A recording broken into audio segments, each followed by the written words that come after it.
Hey, what's up, everybody? It's Joel Hancock from Hancock Law Firm here on Facebook Live, 5 o'clock on Friday. Wanted to talk to y'all today about some news that is, if not relevant to me, it's at least interesting. I'm a big fan of MMA and the UFC in particular. And so UFC fans know that this week, Conor McGregor, who is without a doubt the biggest superstar in the UFC and in UFC history. Conor McGregor entered a plea deal in his criminal case, and I thought that that would be something interesting that we could all discuss, it will give us some insight into maybe some things that you could do if you have a pending criminal case to make your situation a little bit better. So I wanted to go over 4 things that Conor McGregor did right in his legal battle. Now, I shouldn't have to give this disclaimer, but I will. I don't want to give the impression that I am condoning what happened, and I'll get into the background of what led Conor McGregor to this. I'm not condoning anything that he did. I actually find it, pretty ridiculous, but I think that the way that he handled the situation was textbook perfect. And so it gives us something to talk about and something that we can learn from to do better in our own cases. So 4 things that he did right. Before I get into that, let's talk about the background. So earlier in the year, Conor McGregor was involved in maybe the best way to describe it as it was a melee. He was not on the pay-per-view card at the Barclays Center in New York earlier in the year, but some of his friends were. And there was also some drama surrounding the fight. The main event of that card was for a belt that Conor McGregor would actually have to vacate for not defending his belt.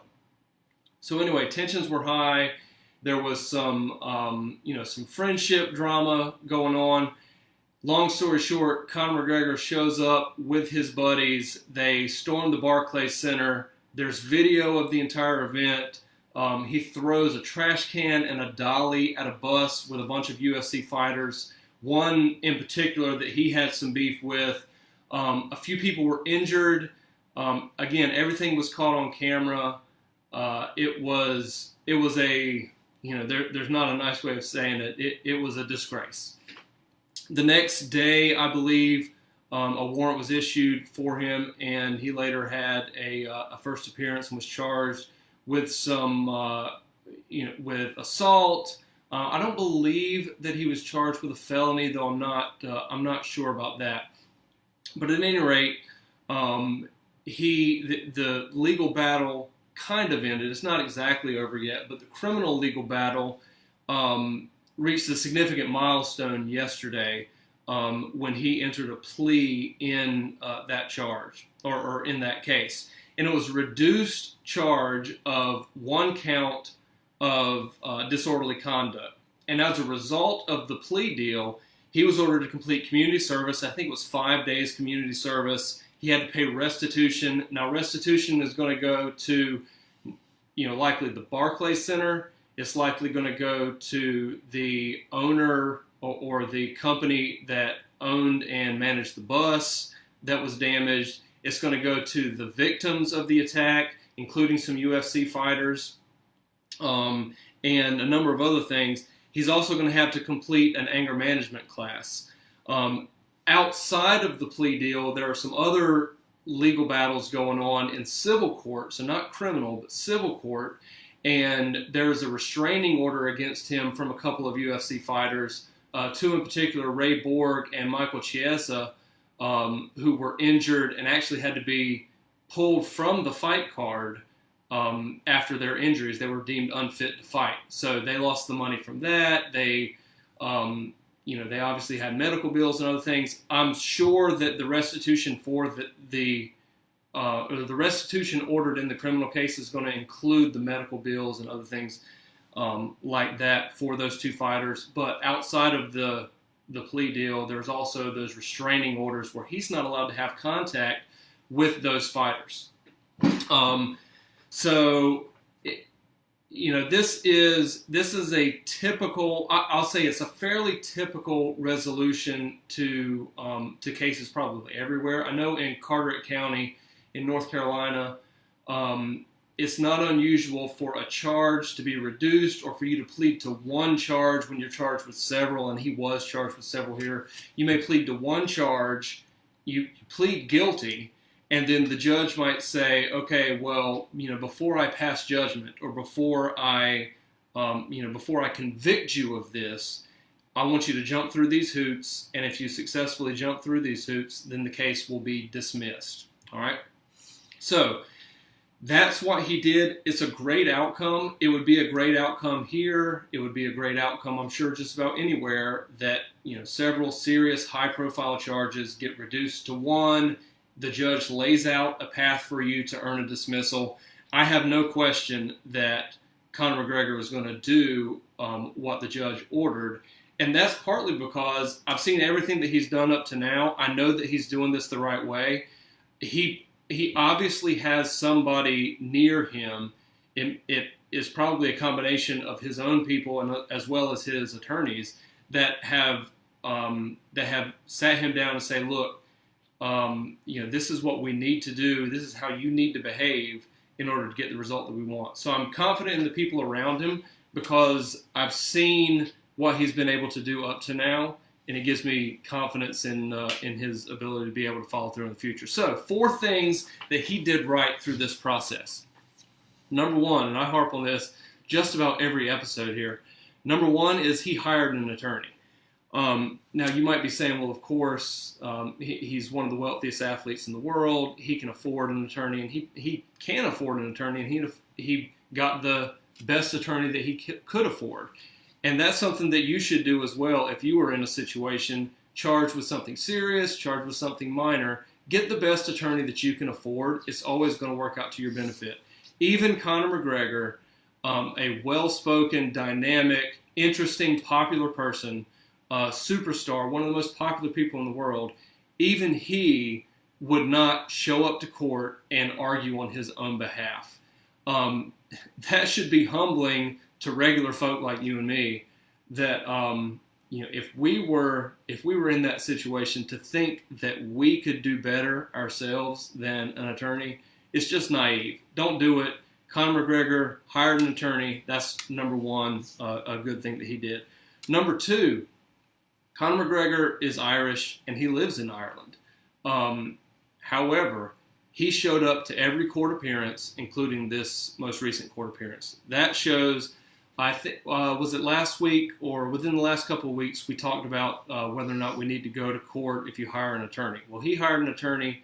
He spent a lot of money on an attorney, I'm sure, but he still came to court.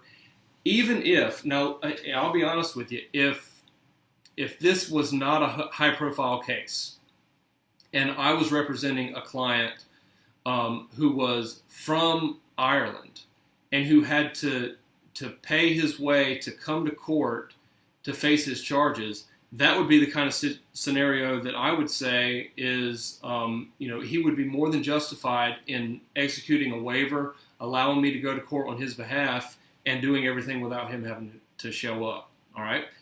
He came to court, Conor McGregor did in this case, showing that he was taking this case seriously, and I have no doubt that that was part of the reason that he was able to get the outcome that he was able to negotiate with his attorneys, with the DA, with the judge. All right, so that's number 2. So again, number 1, he hired an attorney. Number 2, he went to court when arguably maybe he didn't have to. All right. Number 3, and this is an interesting one, is that he showed humility. You may recall that after the plea deal yesterday, he had a press conference. He issued a very short and sweet comment, statement. All he said was, "I want to thank the judge, the DA, and my attorneys for allowing me this opportunity to move forward. Thank all my fans for their support," and then he was out of there. But that was atypical of a Conor McGregor press conference or press release. He is famous for saying that the double champ does what he wants. And the history of Conor McGregor confirms that. He does what he wants. He gets what he wants. He could have just as easily come out and made this a spectacle, a mockery, like he does every other event. But he came out, he showed humility, and I have no question that that's because the people around him said, "Look, this is not press to sell pay-per-view for your fights. This is serious. You want to make sure that you handle this the right way." He showed humility. He showed that he was taking it seriously, and that's going to help him get the result that he wants. And finally, number 4. Again, number 1 is he hired an attorney. 2 is he went to court. Number 3 is he showed humility. And number 4 is he dressed up for court. Now, not just that he dressed up for court. What I find interesting, and I was discussing this with Carrie earlier today, is that Conor McGregor is known for his flashy, flamboyant style, mink coats, gold. He's got neck tattoos all over his arms and everything. The suit that he wore to court yesterday was professional. It looked good. It was not flashy, apart from, and look, I did a little homage to him today. Apart from the silk on his chest and his pocket square, it was very reserved and professional. Again, this is a sign of respect, and it's a sign that he is taking this seriously. Now, let me contrast these 4 things that we just went over, or let me contrast how he's handled this with some of the ways that he has promoted himself and turned himself into the biggest star in the UFC, one of the biggest athletes in the world, period, not just the UFC. I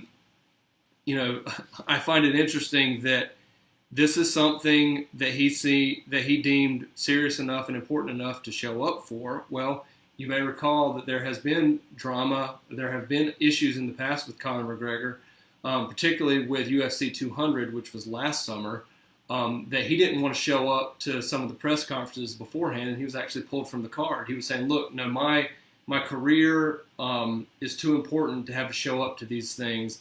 I'm not traveling for that." And it subsequently hurt him at UFC 200, but this was something that he saw as different from his personal or professional life. He showed up to court. Number 3, that he showed humility. Anybody that knows Conor McGregor knows that is not his deal. That's not his shtick. He is loud, boisterous, flamboyant, confident, cocky, all of those things when he needs to be, and or when the situation or the circumstances call for it. Here, they did not call for it. Here, the circumstances called for him to humble himself, show appreciation, show thanks. That's exactly what he did. And even with his suit, again, he's flashy, he's flamboyant. You may remember the suit, one of the suits that he wore for the Floyd Mayweather build-up, one of the press conferences, was a navy pinstripe suit, and the pinstripes actually said "F you," written in really tiny letters. That is hilarious for a press conference. It's great for building up for a fight. It's inappropriate for court. He didn't do that. He didn't wear flashy colors or anything. It was just a good-looking, tailored, professional suit with a nice silk pocket square. So it's different from how he might normally do things. He did it the right way. I can tell you, and maybe I'll do another show about this sometime where I can break down his arraignment and first appearance. I could tell that things were going to go right for him during his arraignment, and I actually showed this to some friends, my parents. I was laughing because if you go back and look at that first appearance in the arraignment, you can see maybe his posture, he and his friend that were both charged, his posture, his attitude, some of the things that they were doing, putting their head down, and his lawyers were correcting him. It's stuff that probably most people would look at and say, I have no idea what the attorney was telling him at that point. I know exactly what his attorney was telling him at that point. He was saying, stand up straight, look at the judge. Don't look at, don't look around. Don't make any expressions. Stop talking to yourself. Don't put your head down, that kind of stuff, because that's exactly what I would tell a client in that situation as well. So I knew that he had attorneys around him, and obviously he did. He can afford the best attorneys in the world. Who am I to, sit here and be the Monday morning quarterback of Conor McGregor's lawyers? But I could tell at that point that he had lawyers around him that understood courtroom demeanor and the message that you're trying to give to everyone when you go to court, so that you can get the best possible outcome. And it looks like he followed through, did exactly what they said, and it looks like things are going to be are going to turn out all right for him, and hopefully for the UFC as a whole. So anyway, I want to thank everybody for watching today. That is my take on the 4 things that Conor McGregor did right. If y'all have any questions or comments, if you think that he did something else right, wrong, leave them down in the comments below. Obviously, I would appreciate a thumbs up. Like my page. You can follow me also on Twitter, on Instagram, and you can find my channel to see all these videos and more on YouTube. And that's it. See y'all next week.